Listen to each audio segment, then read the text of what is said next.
You can now get a 30-day trial to experience The Athletic for free. Visit the link in the description below to try it now.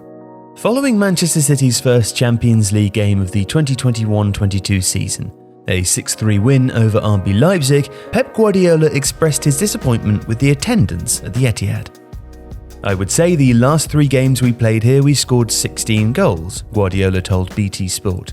So I would like more people to come to the next game on Saturday. We need the people next Saturday." And there were a lot of empty seats. Just over 38,000 were in attendance in a stadium with a capacity of over 55,000. It's strange. City have one of the most talented coaches of all time, a squad to envy and a stadium with excellent sightlines from all sides. So why does this seem like a common theme? Well, first, a distinction. While rival fans refer to the Etihad by the mocking, but not so original, Empty-Had nickname, Manchester City's attendances in the Premier League are actually very good. In the 2019-20 season, they had an average attendance of 54,391, which is 98.9% of its 55,017 capacity. Not bad at all. In fact, across town, and during the same season, Manchester United averaged a home gate of 72,726, which is 98.1% of Old Trafford's capacity. Also, at the time of Guardiola's remarks, many City fans had been combating issues with the club's digital ticketing services and confusion over the ticket transfer system ahead of the Leipzig game. Long term, though, Europe has been a problem for some time, and City have played in front of small crowds in the early rounds of continental competition before. The Etihad's capacity for European games drops to 54,000, but during the last full season of Champions League football in front of crowds, 2018-19, City averaged 49,535 fans during their run to the quarterfinals. The year before, 48,050, and the year before that, in 2016-17, 47,065. In the 2015-16 season, the first at the present capacity, the average was still just 47,780. So for a team who enter most Champions League seasons with a legitimate chance of winning the competition, those are surprising figures. Yes, the club have enjoyed an antagonistic relationship with UEFA, and fans have frequently booed the Champions League anthem, but the empty seats need further context. And in response to Guardiola's remarks, Kevin Parker, General Secretary of the official supporters club, was quick to provide it. He doesn't understand the difficulties that some people might have getting to a game at the Etihad on a Wednesday evening at 8 p.m. They've got kids to think of, they might not be able to afford it, there are still some COVID issues about. I don't see why he comments on it. He's absolutely the best coach in the world, but in the nicest possible way, I think maybe he should stick to that. And it's a fair point. A game kicking off at 8 p.m. on a weeknight would finish at the earliest at 9:45 p.m. There is a tram which runs from the Etihad complex back to the centre of Manchester, but on match nights it can be crowded, and getting away from the stadium can be time-consuming, which for young children or those who might have to get up early for work can make for a very late night. For a team like City, or any major club used to cruising through the group, the lack of jeopardy also partially explains why some stay away, particularly now with the economic hardship of the coronavirus and the lingering fear many have of returning to crowded communal spaces.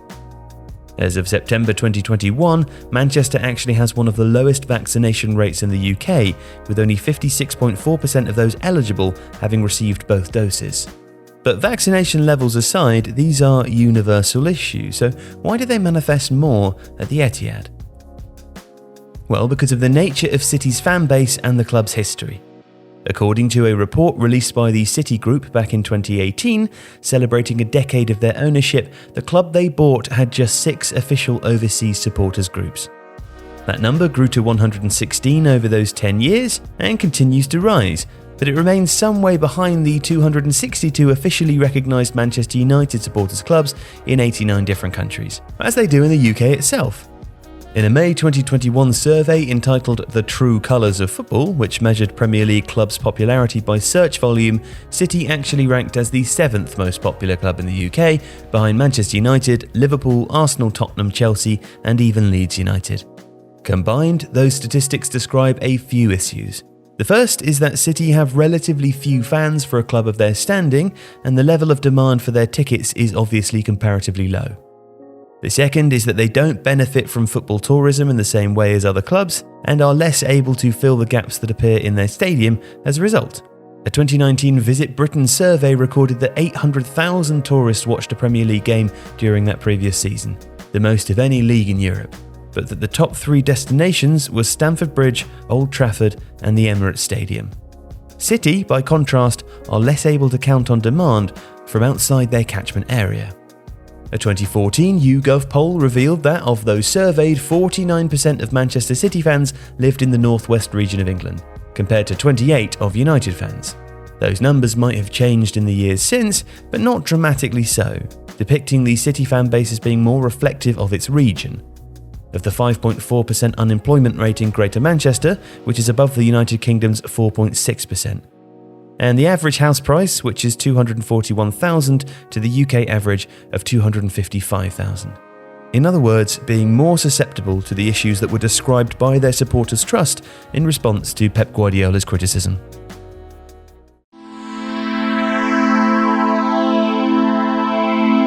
Tifo merch, come and find what you're looking for. Tifo merch, put it on your body and drink out of it. From the grasslands of Australia to the peaks and plains of Antarctica and through the rivers of North America comes a shop of merch that is so damn cool that it's really cool. So cool you have to buy all the merchandise.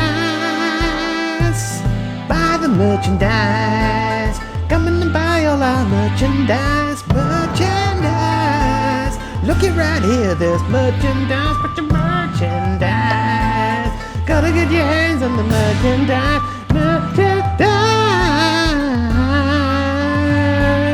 Buy the merch. If you like this video, please consider subscribing to the channel.